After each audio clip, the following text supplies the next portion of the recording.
Been in a flop era, been in a rut. I took it upon myself to make a list of things that I do when I need to get my life together. And let me tell you, it's actually been working because I'm feeling so much better. Summertime sadness, just in general. A lot of it has to do with comparison, feeling forced to like have fun in this certain time. Another thing I love to do is going on a run and listening to early 2000s female rage country. There is nothing like it. Like Gunpowder and Lead. If I married any of my ex-boyfriends, it would have been World War III. Catastrophic. I mean, it was like the craziest date of my life. I sent an audio message to Allie of like what happened, and the Uber driver, after it's like a 2.5 minute audio message, was like, hey, I'm sorry, but like I've got to hear about this date. Like, I am preferring a crisp glass of white wine over a margarita and a tequila shot. I don't know what has gotten into me. And actually, I don't even need the hacks for curing summertime sadness. I already found it. I actually just believe it to be a summer on Nantucket. Hi, house guests. Welcome back to the show.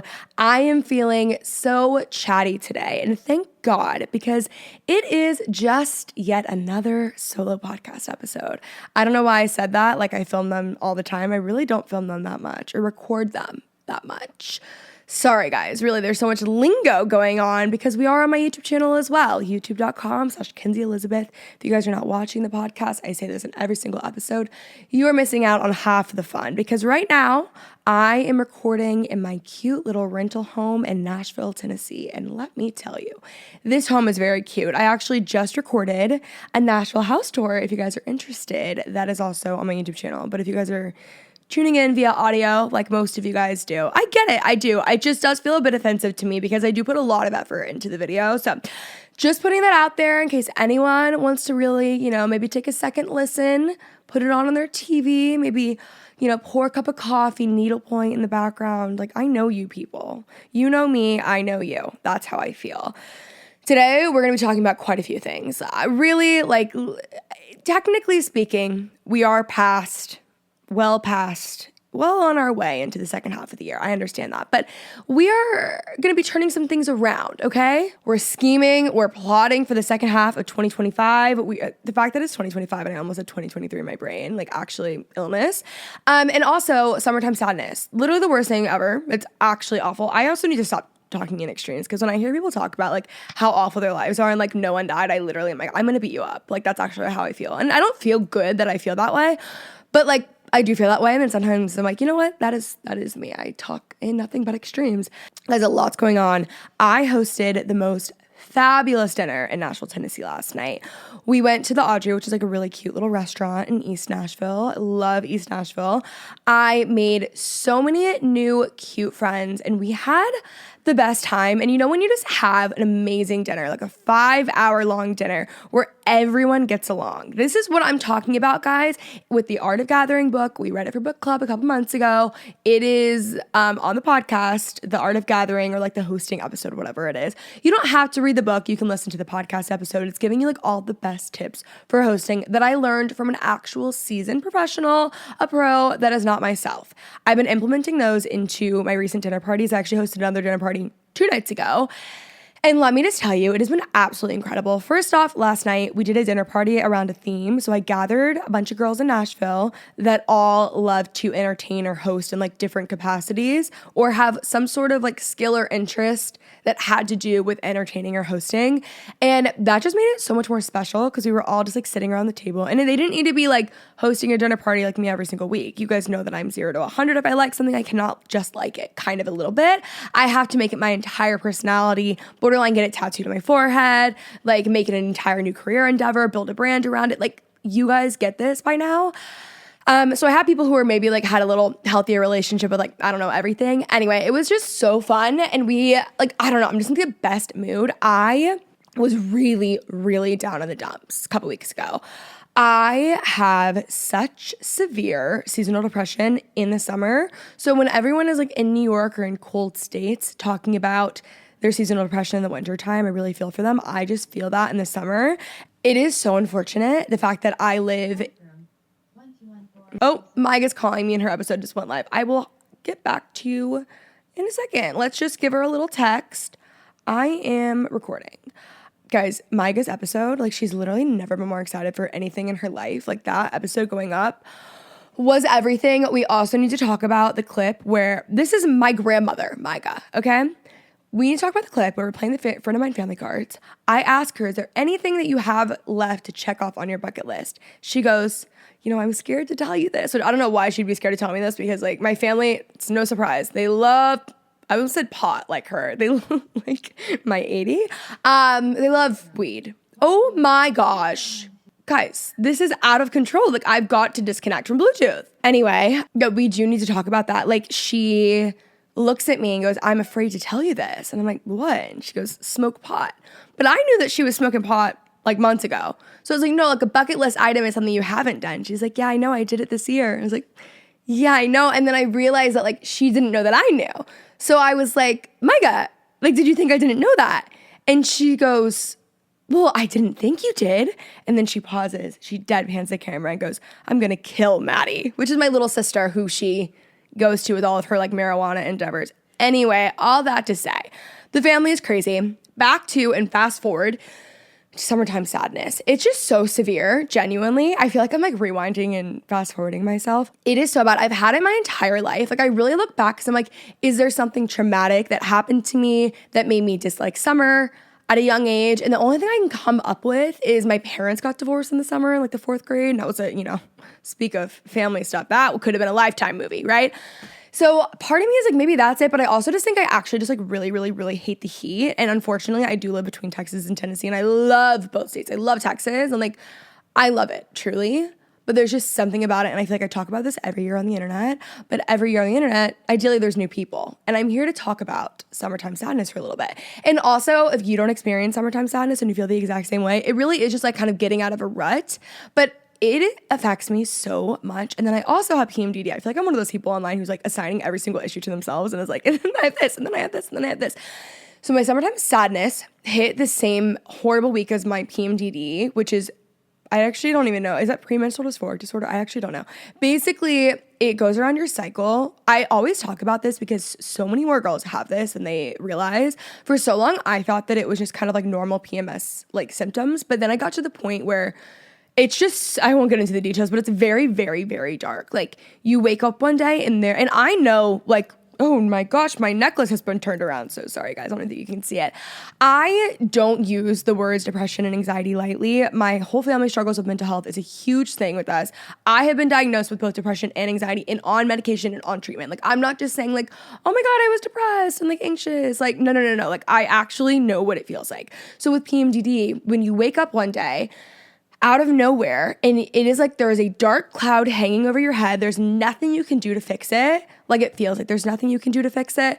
It's so dark. I feel so out of it, so all over the place, and just it's so bad. So you mix that with summertime sadness, PMDD, and grief. Not a good combination. And I've been feeling a little bit like I'm a little bit in a flop era. I can't really describe it to you. It could have just been that. I've just been in a very bad rut. And this time it got so bad. Normally with like depression and just in general, I'm very high functioning. So I can be incredibly depressed and like still be running everything and be like seemingly fine because like I'm out and about. All that to say, I was so down in the dumps. My mom came and visited me. I laid in bed for like days, okay? And y'all know me. My happy place in life is to be laying in bed, matching pajama set, skincare on, clean hair, laying in bed, watching SVU, candle lit next to me, needle pointing. That is my happy place in life. But it got to the point where even I couldn't watch another episode of SVU. I was like, I am actually losing my mind. My house just felt so depressing and so dark and just, it was just awful. And with this one specifically, normally like the day that I start my period, the like symptoms go away, but it didn't go away until I got off my period. So I added another couple of days. Anyway, it was so bad. So if you're like a PMDD girly like me, please send your best hacks, if you will. Like, what are you doing? I went on Lexapro and birth control originally to treat it, but I'm like trying. That didn't really work so well for me, and I'm open to trying it again, but I am not like one of those like supernatural anti-birth. Like I'm not. I will do whatever works, but I am interested in other treatments just because I didn't feel like that one did like wonders. Also, I find that like every 3 is really bad, and then there's sometimes where it's like, oh, I'm totally okay, whatever. But it gets to the point with when you have PMDD or you're just like a girl in general, like 10 days out of the month are just horrible. And like I cannot live like that any longer. I really cannot, and I will not. And the summertime sadness, guys, oh my God. But let me tell you how I'm carrying the summertime sadness. I'm going to Nantucket. I am. I'm only going for a week. This is my plan. Like, eventually I will be giving up this Nashville place, obviously, and I need to do that by next summer. As of right now, okay, life update. As of right now, I'm staying in Nashville until mid-November because I did extend it. I was originally supposed to be here till September 2nd, and then I extended it because I really need to experience Tennessee in the fall, obviously, and also being here for 6 months when I was only here for 3 months. Like, I just, like, want more time here. But my thing is that, like, I need to be on Nantucket next summer. And actually, I don't even need the hacks for curing summertime sadness. I already found it. I actually just believe it to be a summer on Nantucket. So that is what I will be doing next year. And I will be trying my best to navigate that. So anyway, all that to say, been in a flop era, been in a rut. And I am doing quite a few things to get myself out of here. And the first one, circling back, was the dinner last night. I just isolate myself like no one's business, truly. And as much of a people person as I am, I'm very outgoing. I love people. I love friends. I've always had just like a lot of people around me. I'm also shockingly introverted. Like, I get my energy from spending time alone. People don't understand what an introvert and an extrovert are. They think it's like being shy and being outgoing. No. Introvert and extrovert, it's where you get your energy from. So if you get your energy from spending time alone, you're likely an introvert. If you get your energy from spending time with people, you're likely an extrovert. Now, with that being said, I was like, I need to be around people. And I do sometimes get energy from being around people. That's once I've isolated myself to like no extent. But like on a busy week, I need to like have a night to myself. You know what I mean? So anyway, all that to say, that was very helpful and amazing. Something that I'm doing. Side note, little life update, guys. I did say this recently in a podcast episode that I'm going to make dating a hobby because like if I make anything a hobby, I'm obsessed. It is my whole life. I'm obsessed. Businesses everywhere. I have a needlepoint closet. I have a hosting closet. I'm doing dinner parties. I make a whole home brand. Of course, again, we know this. So I was like, how can I get myself and force myself to go out on dates when I just simply don't want to? Okay. And I was like, I'll make it a hobby. So genius. That was a couple weeks ago. I'm like, amazing, done. I've been traveling nonstop and like in and out. So I like haven't like gotten to that yet. I went and visited my friend Allie in Wilmington, North Carolina, which shout out to Wilmington, North Carolina, by the way. Stunning place. I will be back for some surf lessons. I have got to get back there. I love that place, okay? Like Casablanca, that was great. Kipo, so cute, if that's how you pronounce it. Like, what is it? Sundays, coffee, amazing. Trick, the One Tree Hill tour. Y'all know. I keep saying y'all know. Maybe this is kind of like really conceited of me. You might not know this. Like, why would I expect you guys to know everything about me? I say that as a defense mechanism because I feel like all I do is repeat myself and talk about how I'm obsessed with hobbies. So anyway, I love One Tree Hill. Fun fact, I am the world's biggest One Tree Hill fan. Rewinding back to my junior year of high school, it was during AP testing, which was a detriment to my grades. I will be the first to admit. I discovered One Tree Hill. I was so obsessed in passing periods, which were, by the way, 4 minutes, I would be on my phone in the hallway, like watching the episodes. I was watching it with one of my best friends growing up. We would sit there at lunch every single day with our friends, and we would isolate ourselves from those other people that we ate lunch with, and we would watch One Tree Hill every single day. Obsessed.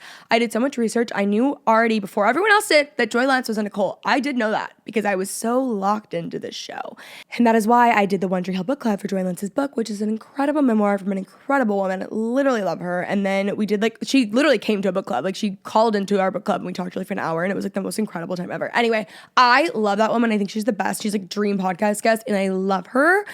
So I ended up going to Wilmington to visit this friend because I was in this rut. We go to One Tree Hill. We did the whole tour. It was amazing. Anyway, all that to say, it's a lot for you guys to follow along with today.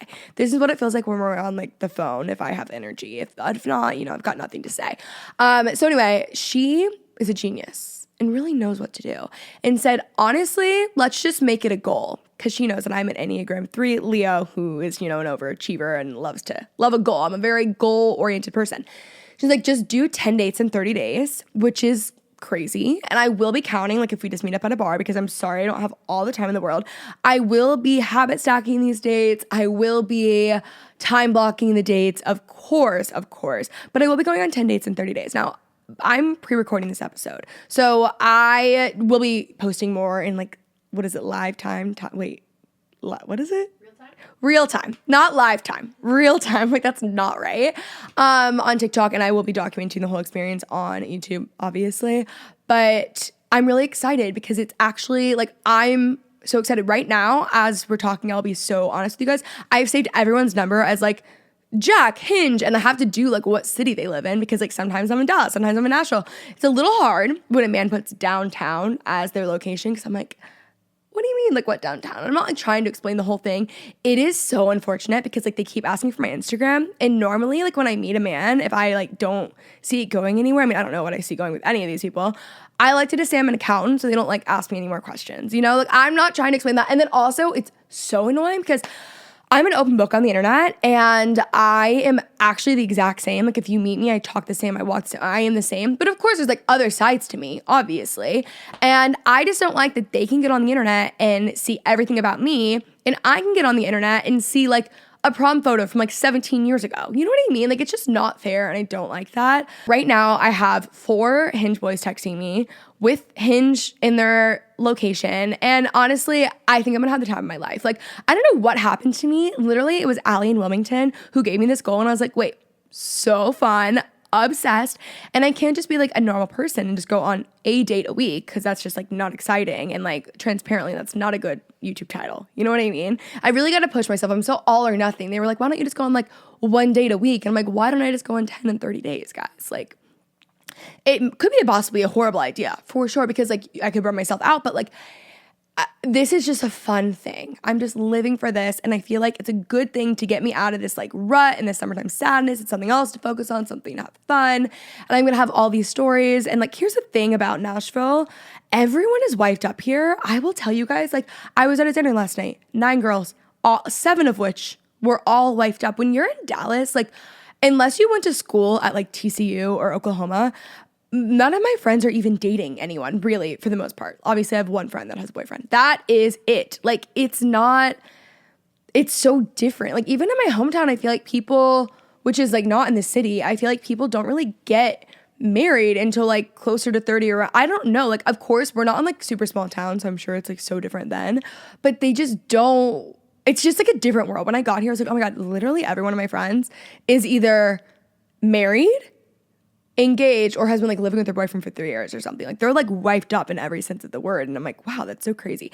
That doesn't like bother me at all. Like, when I say that, they're like, oh my God, no, it's okay. And I'm like, no, guys, trust me. It is okay. If I married any of my ex-boyfriends, it would have been World War III, catastrophic, like code red level, actually hurts, like, get me out of here. This is unwell for the both of us. Like, it would have been very bad. I'm not like sad about being single or anything like that at all, actually. So I hate when I say that because it sounds like if I like talk about it online, I get so many messages. It'll happen when you're least expecting it. I'm like, guys, I'm not complaining. I'm just saying it's crazy that all of you guys are wiped up. Like, you just don't understand. This is like a geographical thing. This is a really crazy thing for me to experience right now. Like, it is just different. I don't know. So anyway, I do feel it is my duty to entertain all of these people around me. I feel like I've been slacking for so long because I became, you know, such a grandma. And I was like, look, I am doing y'all a disservice by not having these stories. Like, earlier this year, actually, also having to do with Allie. She came to visit me in Dallas. She's like, you need to go on a date. We're gonna like have some fun. Went on a date with a guy, literally like right after I dropped her off at the airport. He told me that his Ferragamo scarf served as an anchor for him in life. He told me, nice guy, truly. But like, it was the craziest state of my life. At one point, he was like telling, guys, it was so crazy. After I say like nice guy, I'm like remembering this. He was nice to me. He was like yelling, like so loud. And I'm a loud talker. So if I'm saying he's yelling, like that is something. There's no one at this bar. It's just us. He's screaming. And I'm like, oh my God. He says all these crazy things. He like tells me about this like drunk driving story that he thought was funny. That was at the very end of the date. It would have been different if it was at the beginning. I mean, it was like the craziest date of my life. I could do start to finish. He went to the bathroom. I got my notes app out and I was like writing down all the things that happened. Like, if you guys want, after the 10 dates, I can sit down and tell you all of the stories of my craziest dates start to finish. But like, genuinely, that one date would be an entire podcast episode. I left that date. I'm Ubering we were at a bar and I was Ubering to a friend to then like go meet up with them and then take them. We were going to Honor Bar, surprise, surprise, our weekly dinner. And I sent an audio message to Allie of like what happened. And the Uber driver, after it's like a 2.5 minute audio message, was like, hey, I'm sorry, but like, I've got to hear about this date. Like, he sits there We pick up the friends. I'm telling all of them. He goes to drop us off. Mind you, this is all like 10 minutes away from each other. He goes to drop us off. He parks. He turns the Uber app on. He turns back and he like has me finish the entire story. Like it was so crazy. So all that to say, maybe Allie is like the push that I need when it comes to dating. And it's going to be so fun. I'm really looking forward to it. That's part of my scheming, plotting the second half of 2025 because we just have to get things going here, ladies and gentlemen. I also think when it comes to summertime sadness, just in general, a lot of it has to do with comparison, a lot of like unmet expectations, feeling forced to like have fun in this certain time, weird like transitional periods, and then also like feeling left behind. Because then you like see the people who have, houses on Nantucket or like this big family that are doing events nonstop, and they always go on this one vacation and they're gone the whole summer, and it's like this crazy thing, and you feel all this pressure because it's summer and you have to have fun. It's very similar. Like 4th of July and New Year's Eve are the same holiday, and you cannot tell me differently.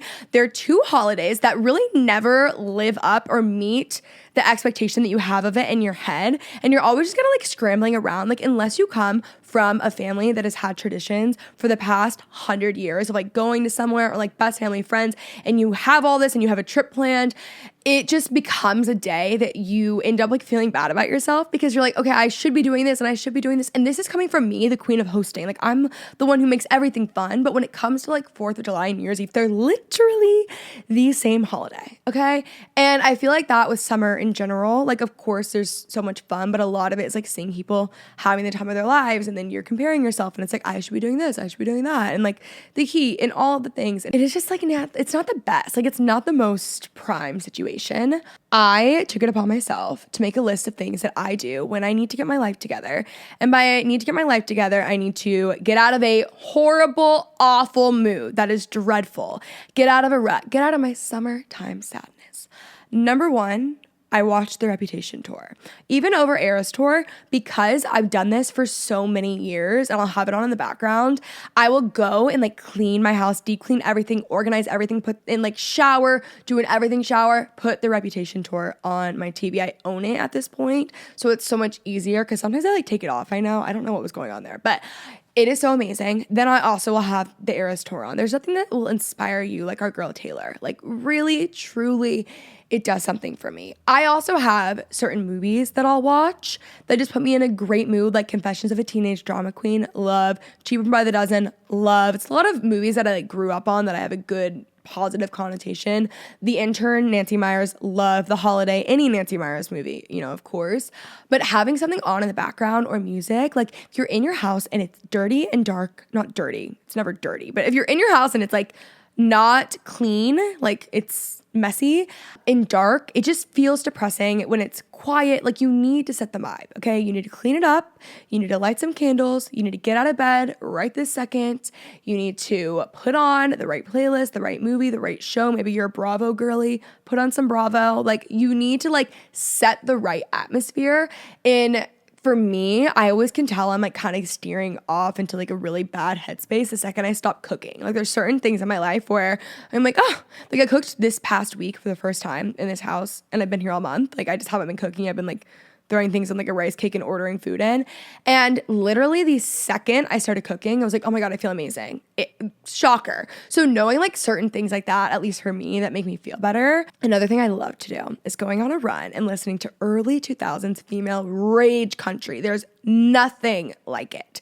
There's nothing like it. Like Gunpowder and Lead, Miranda Lambert. I would do anything for Miranda Lambert in that era of her life. I'm so devastated I didn't make it to Vegas. I don't give a fuck if she tells me that I can't take a selfie. I don't care. As long as that woman is up on that stage playing Automatic, we're good. We are so good. Like, I don't care.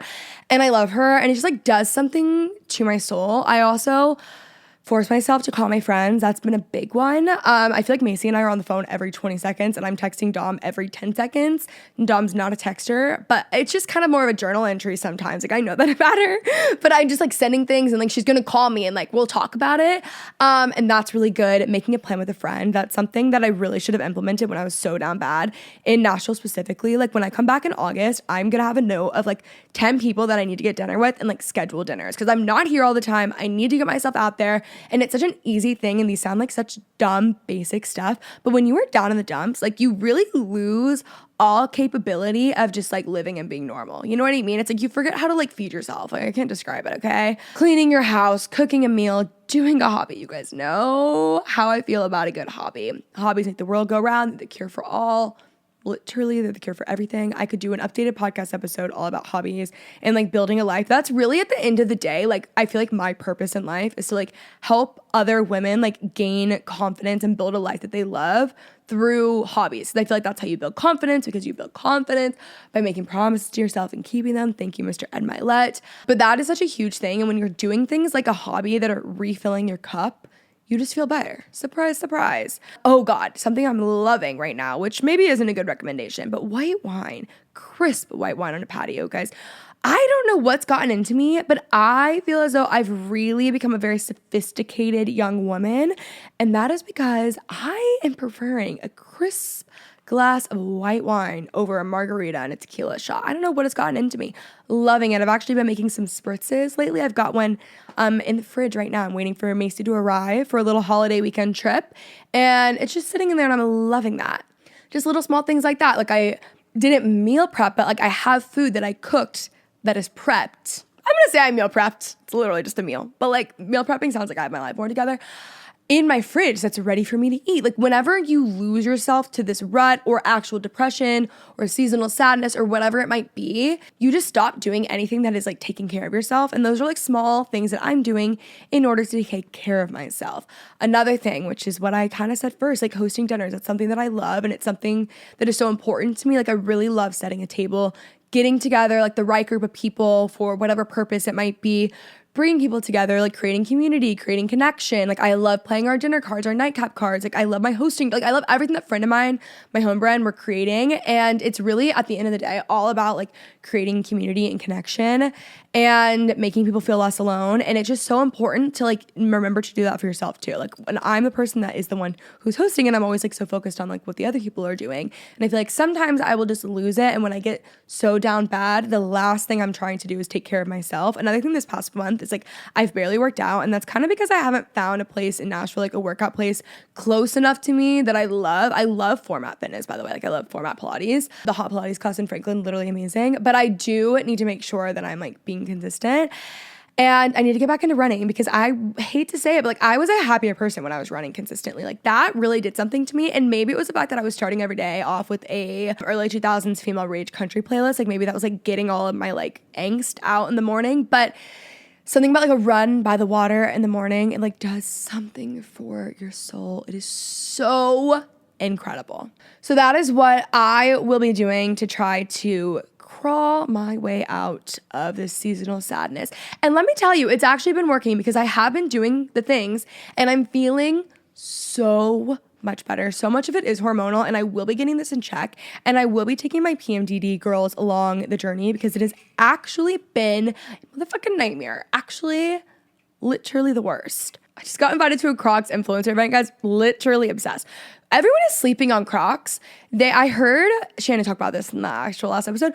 Listen, say what you want about Crocs, but you are wrong, likely, unless you're on the good side. Crocs are the most comfortable shoe you've ever worn in your entire life. And like when you put those things back on as an adult, you're like, oh, this is like literally the best thing that's ever happened to me. They're actually the most amazing and most incredible thing in the entire world. Anyway, I love y'all. I hope you guys enjoyed this little catch up episode, a little summertime sadness, a little PMDD, a little mental health check, a little let's get out of our ruts together, a little pep talk, if you will. Tomorrow is actually my 28th birthday. So this is the last time I speak to you guys as a 27-year-old. 28 is a very anticlimactic birthday, and that's really it. I don't even know what I'm going to do for my birthday. I will be home. It's so nice. I have like more family in Dallas, moving to Dallas. So it's going to be incredible because like my whole social life in Dallas is like my family and then like my friends get involved in the family and then it just kind of like becomes like one big thing, you know? So I'm glad that we're just having more people and it's just going to be a really fabulous time. And I am so glad that I'm in better spirits. And I'm here to tell you, like a couple weeks ago, guys, it was scary. It was very dark. And I was like, I really don't see a world in which this ends, even though I've been through this so many times and it ends every single time. There's always light at the end of the tunnel. But if you're in a place where you're like, I'm having the worst time of my life or the worst day of my life, or like I'm literally losing it, just know it gets better. Next week, I'm back on the podcast for another solo, and we are going to go through things in life that haven't worked out that I'm now so grateful for, and why you should be more grateful for the things that don't work out than the things that do. Because I do feel like a lot of this, maybe you're in a rut and it's situational, like you're going through a breakup and you're really sad you didn't get this job, or this move didn't work out, or like you're not living the timeline of your life that you expected, whatever it is, where you feel like things just are not working out for you. I'm going through and I'm taking you through like all of my failures that I'm now so grateful for, and also like examples of other people. And I think it's going to be really helpful, because even for me going through stuff, I was like, wow, I didn't even realize like certain things, how much they were bothering me. And also this just gives me so much hope in life. So stay tuned for next week. Subscribe to the YouTube channel, subscribe to the podcast. If you guys haven't checked out Friend of Mine, shopfriendofmine.com. I was going to say /Kenzie. It's literally shopfriendofmine.com. You guys can use code HouseGuest for 15% off. I love y'all, and I will talk to you next week.